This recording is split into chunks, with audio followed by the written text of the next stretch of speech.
L0 और L1 device. 1 नवंबर 2024 को एक सर्कुलर उडाई की तरफ से आया। L1 का जो वर्किंग प्रोसेस होता है वो क्या होता है? कॉर्पोरेट सेंटर मेल किया जाता है, उसके लिए स्कोर जनरेट होता है एलएचओ में। L0 L1 दोनों काम करेगा। आगे हम लोग बात करते हैं, कुछ महत्वपूर्ण सूचना है। नमस्कार, मैं रंजीत। नए वीडियो में मैं अपने नॉलेज को आप लोग के साथ शेयर करना चाह रहा हूँ। L0 और L1 डिवाइस जो अभी बैंकिंग में काफी ज्यादा डिस्कस किया जा रहा है, इस पे डेली बात किया जा रहा है, उस टॉपिक पे मैं कुछ डिस्कस आप लोग साथ करना चाह रहा हूँ, कुछ नॉलेज शेयर करना चाह रहा हूँ। L0 डिवाइस और L1 डिवाइस दो प्रोडक्ट है। L0 डिवाइस बायोमेट्रिक डेटा को कैप्चर करता था। यह न्यूनतम सुरक्षा मानकों का पालन करता था, इसलिए इसे उच्च सुरक्षा आवश्यकताओं वाले कार्यों जैसे बैंकिंग या ई गवर्नेंस के लिए उपयुक्त नहीं माना जाता। ठीक है। L1 की बात करें, L1 डिवाइस में फिंगरप्रिंट स्कैनिंग की गुणवत्ता उच्च होती है, जिससे यह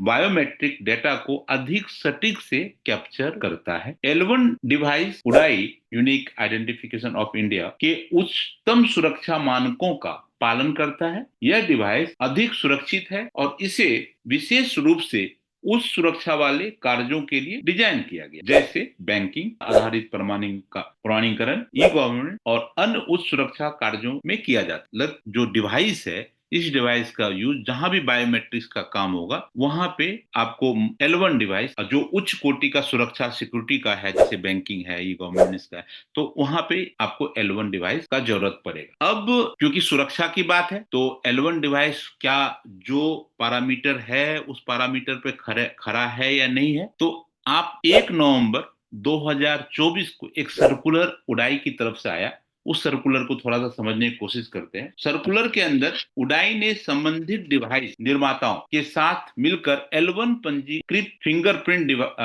डिवाइसों के फर्मवेयर का संयुक्त मूल्यांकन करने की पहल की है, जिसका उद्देश्य इन डिवाइसों में सुरक्षा विशेषताओं को मजबूत करना। यह प्रक्रिया 30/11/2024 तक चलेगा। मतलब अभी जो L1 डिवाइस है उसके अंदर जो डिवाइस बनाया है और जो सिक्योरिटी का मापदंड चेक कर रहे हैं, उनके साथ अभी वर्क चल रहा है, जो 30/11 तक चल रहा है। मैं सर्कुलर की बात कर रहा हूँ, जो सर्कुलर उसको मैं सिर्फ बताने की कोशिश कर रहा हूँ, इसमें मेरा कुछ भी इनपुट नहीं है। नए L1 फिंगरप्रिंट डिवाइस की व्हाइट लिस्ट उक्त प्रक्रिया पूरी होने तक के बाद की जाएगी। जिसके पास L1 डिवाइस है और L1 डिवाइस नवंबर से पहले उसका मैपिंग हो गया है, और अब अगर कोई मैपिंग करा के व्हाइट लिस्ट करना चाह रहा, वो अभी नहीं हो रहा है। जैसे ही इस प्रक्रिया के परिणाम स्वरूप विकसित किए गए किसी भी फर्मवेयर अपग्रेड संबंधित डिवाइस निर्माताओं से उपलब्ध होंगे, मतलब जो डिवाइस बना रहा उनसे जब अपडेट आएगा, आपको डिवाइस सॉफ्टवेयर अपडेट करना है या फर्मवेयर अपडेट करना है, तो उसके बाद तो L1 डिवाइस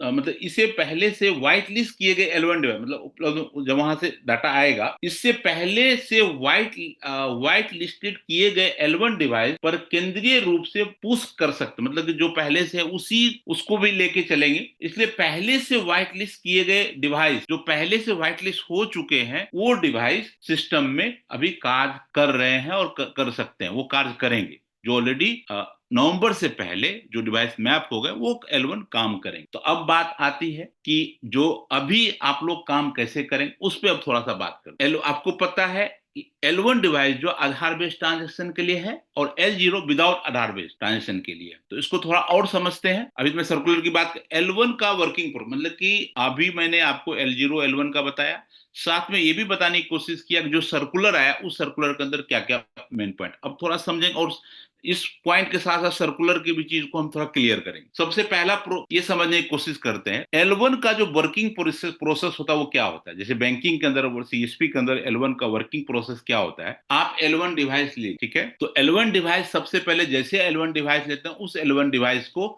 आपको क्या करना होता है, अपने बीसी को बताना होता है, सर मैंने ये डिवाइस ले लिया है। तो बीसी क्या करता है, उस L1 डिवाइस को आपके एलएचओ से उसको या आरबीओ से उसको मैप करा दिया जाता है। और आपका जो आधार है, आप जो काम करते हैं, तो आपका जो आधार है वो भी अगर किसी का आधार मैप नहीं है रॉन्ग आधार फीड किया हुआ है, उस आधार को भी प्रोसेस करके सिस्टम में ठीक कराया जाता है। जैसे फॉर द एग्जांपल कि आपका आधार अपडेटेड नहीं है, तो उसका प्रोसेस क्या है कि आपके बीसी आपसे आधार नंबर लेंगे और अपने कियोस्क पोर्टल से उस आधार आधार को अपडेट कर देंगे आपके कोड। अगर वो ऑथराइज हो जाता है वहां से तो वेल एंड गुड, अगर एडमिन पैनल से ऑथराइज हो गया तो वेल एंड गुड। अगर एडमिन पैनल से ऑथराइज नहीं हुआ, अगर वो पेंडिंग फॉर ऑथराइजेशन ले लिया, तो उसको फिर कहां भेजना पड़ता है? उससे कंसर्न एलएचओ को भेजा जाता है, एलएचओ फिर उसको ऑथराइज कर देता है। अगर वहां भी कुछ एरर आ जाता है, फिर उसको क्या किया जाता है, उस आधार को डिटेल के साथ आपके कोड के साथ कॉर्पोरेट सेंटर मेल किया जाता है, उसके लिए स्कोर जनरेट होता है एलएचओ में। उस स्कोर पे फिर बैक इन टीम उसको ठीक करके अपडेट करता है, फिर हम उसको आधार को फिट करते हैं। तो सीएसपी का आधार भी सिस्टम के अंदर फिट होना चाहिए। प्रोसेस पूरा समझ समझ मैं समझाने की कोशिश इसलिए कर रहा हूं कि देखिए बहुत सारे कंफ्यूजन होते हैं कि सर उसका चल रहा है, आपकी कंपनी में प्रॉब्लम है। तो इस आपको प्रैक्टिकली मैं समझाने की कोशिश करता हूँ। प्रॉब्लम देखिए, जब स्टेप बाय स्टेप चीजों को समझेंगे आप लोग, तो आपकी भी क्लियरिटी होगी, आप भी पेशेंस रख सकेंगे। तो CSP Aadhaar mapping map to bank portal पे भी होना चाहिए। बैंक पोर्टल का प्रोसेस बता दिया। किसी का रॉन्ग है, उसका क्या करना होता है, उसका आधार का रिमूव करने के लिए कॉर्पोरेट सेंटर में मेल, हेल्प डेस्क के थ्रू मेल करना होता है। हेल्प डेस्क फिर उसको रिमूव करता है, मतलब स्कोर जनरेट करके। रिमूव जब हो जाता है, फिर हमें उसको अपडेट करने का प्रोसेस दिया जाता है। ठीक है, तो ये प्रोसेस है। तो आपको ऑलरेडी पता चल जाए आपका आधार रॉन्ग है सही है, तो आप, तो मैं सबसे रिक्वेस्ट करूंगा जितने भी सीएसपी L1 पे काम अभी नहीं कर रहे हैं, वो एज सुन एज पॉसिबल अपना आधार को अपने बीसी से, सीबीएसई बीसी से बात करके अपना आधार को चेक करा लीजिएगा, जिससे कि आप जैसे ही L1 का प्रोसेस कंप्लीट होगा, फिर दोबारा आपको वेट नहीं करना पड़ेगा। और उसके बाद लास्ट स्टेप जो अभी जो व्हाइट लिस्टेड हो रहा है, जो L1 डिवाइस आपका है, वो L1 डिवाइस उड़ाई के साइड पे भी व्हाइट लिस्टेड होकर वहां भी मैप होगा। अभी जो बहुत सारे कि L1 डिवाइस मैप नहीं है, तो वहां पे अपडेट नहीं है, जिस कारण से वहां पे पुश करने नहीं दिया जा रहा है। उस डिवाइस पे आपकी डिवाइस पुश नहीं हो पा रही है, तो वहां भी एल डिवाइस पे मैप होना जरूरी है। तो वो सिस्टम बैकएंड से करता है। जैसे ये प्रोसेस कंप्लीट होगा, जो इन लोग का टेस्ट है, उसके बाद नए डिवाइस भी वहां पे मैप होंगे, और ऑटोमेटिकली करें जैसे भी करें वो करेंगे। इसको थोड़ा सा और समझने की कोशिश करते हैं आगे, और थोड़ा बढ़ते हैं। बैंकिंग वर्क के लिए सॉफ्टवेयर जो यूज हो रहा है L1 और L0, L1 के अंदर जो आप काम कर सकते हैं, आधार बेस्ड जो भी ट्रांजेक्शन है वो L1 से करेंगे। आधार बेस्ड ट्रांजेक्शन अगर आप नहीं कर पा रहे हैं, तो L0 आप यूज करके अपना डीलिंग करके L0 से आप लॉग इन करके आप काम अभी कर सकते हैं। L0 को ये मान के चलिए, L0 किसी का रिचार्ज खत्म हो रहा है, क्या L0 का वो रिचार्ज करे? अब रिचार्ज करने की जरूरत इसलिए भी नहीं है क्योंकि आधार बेस्ड ट्रांजेक्शन तो L0 से आप कर नहीं पाएंगे, तो उसको रिचार्ज क्यों कराएंगे? तो रिचार्ज भी आपको नहीं कराना है आपको, क्योंकि आपको याद होगा कि L0 की जरूरत क्यों पड़ी थी, क्या इसलिए पड़ी थी कि आरडी सर्विसेज जो था उसके लिए आप रेन्युअल हर साल पैकेज देते थे। आधार का ट्रांजेक्शन नहीं करे, आधार आपको उसके अंदर जरूरत नहीं है, इसलिए L0 को रिचार्ज भी कराने की आपको जरूरत। अगर आप बैंकिंग का काम करते हैं तो क्योस वाले सिस्टम में कोई थर्ड पार्टी मनी ट्रांसफर का सॉफ्टवेयर ना इस्तेमाल करें। इसका मतलब ये है, आपको पता होगा कि एसबीआई का अगर आप काम करते हैं तो आपको एसबीआई के अंदर थर्ड पार्टी, आपके शॉप के अंदर थर्ड पार्टी का सॉफ्टवेयर तो होना ही नहीं चाहिए, एकदम रिस्ट्रिक्टेड है। पेमेंट आपका बैंक ने काटा है कि 5 मिनट पहले दूसरे पोर्टल से पैसा निकल गया, तो वो किसके माथे पर आता? आपके माथे पे। तो ये एकदम ये इसको रिस्ट्रिक्ट लेके चलिए कि एसबीआई के काम के लिए एसबीआई का, और एसबीआई आपके आउटलेट के अंदर मनी ट्रांसफर का दूसरा सॉफ्टवेयर कहीं होना भी नहीं चाहिए। इसको आप लोग एकदम इंपॉर्टेंट न्यूज मान के चलिए कि आप 1 लाख का कमीशन अर्न कर रहे हैं, आपको मिनी बैंक बनाने की बात बैंक कर रही है, बैंक उसी पे काम करे। आप में एटीएम रखिए, आप पासबुक प्रिंट रखिए, आप जो टैब रखिए, तो बैंक आपको वो सारी सुविधा देने के बाद, और बैंक आपके पैसे, टैब के पैसे वापस कर रहे हैं, पासबुक पे वापस कर रहे हैं,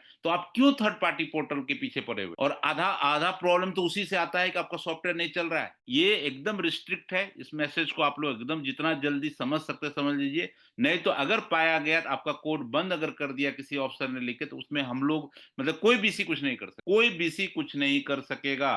इस न्यूज को एकदम आप अक्षर सा पालन करिए कि आपके सिस्टम में कोई थर्ड पार्टी, आपके आउटलेट के अंदर कोई थर्ड पार्टी सॉफ्टवेयर नहीं होना, एकदम ये दिमाग में लेके चलिए।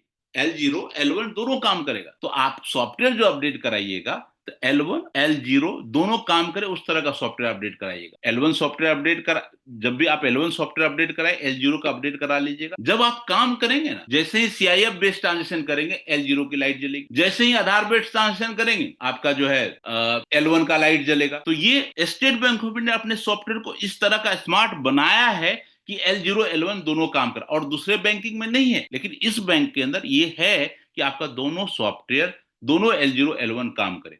तो यहां पे एक चैलेंजेस क्या है कि आपको पोर्ट लगाने का सिस्टम भी आपको अच्छा रखना पड़ेगा। ऐसा नहीं कि मार्केट से कोई भी हल्का ले लिए, होता है लैपटॉप के अंदर 2-3 पोर्ट होते हैं, 3 या 4 पोर्ट यूएसबी होते हैं, लेकिन आपको पोर्ट की जरूरत, यहाँ पे खर्चे में कंप्रोमाइज मत करिएगा।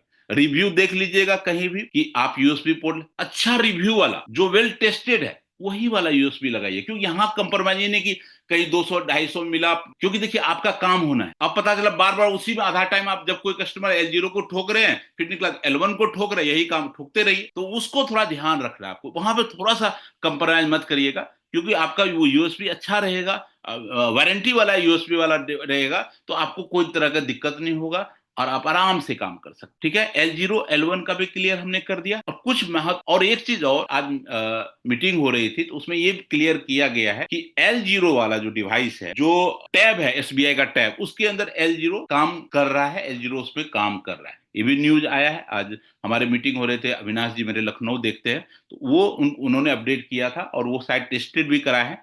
तो ये न्यूज सही है, तो आप लोग इसको भी यूज, जिसके पास स्टेप है वो L0 में ट्रांजेक्शन कर रहे हैं। आगे हम लोग बात करते हैं, कुछ महत्वपूर्ण सूचना है जो जिसको आप लोग को ध्यान देना है, ये बहुत इंपॉर्टेंट बात है, नहीं तो आप लोग प्रॉब्लम में आ जाएंगे। प्रॉब्लम क्या है? लेन देन या लॉगिन करने से पहले, L1 की बात कह रहा हूं, L1 डिवाइस है, लेन देन या लॉगिन करने से पहले सुनिश्चित करें कि आपकी उंगली सही लगाई गई है। मैं क्यों बोल रहा हूं ये आप आगे पढ़ूंगा तो आपको समझ में आ जाएगा, क्योंकि L0 के अंदर तो दाया तिरछा कैसे भी लगाते काम हो जाता, क्योंकि यहां पे 100% फिंगर को कैप्चर करेगा, तभी उड़ाई जो है इसको वेरीफाई करने देगा अपने पोर्टल पे। और यदि 2 बार प्रयास विफल होते हैं तो पुनः प्रयास ना करें। अभी तक का जो न्यूज है कि यदि आप 2 बार प्रयास में विफल होते हैं तो पुनः प्रयास ना करें, इससे आपका डिवाइस लॉक हो सकता है और आपको मोर्फो सेवा केंद्र से अनलॉक कराना होगा, या 24 घंटे बाद ही कार्य कर पाएंगे। 24 घंटे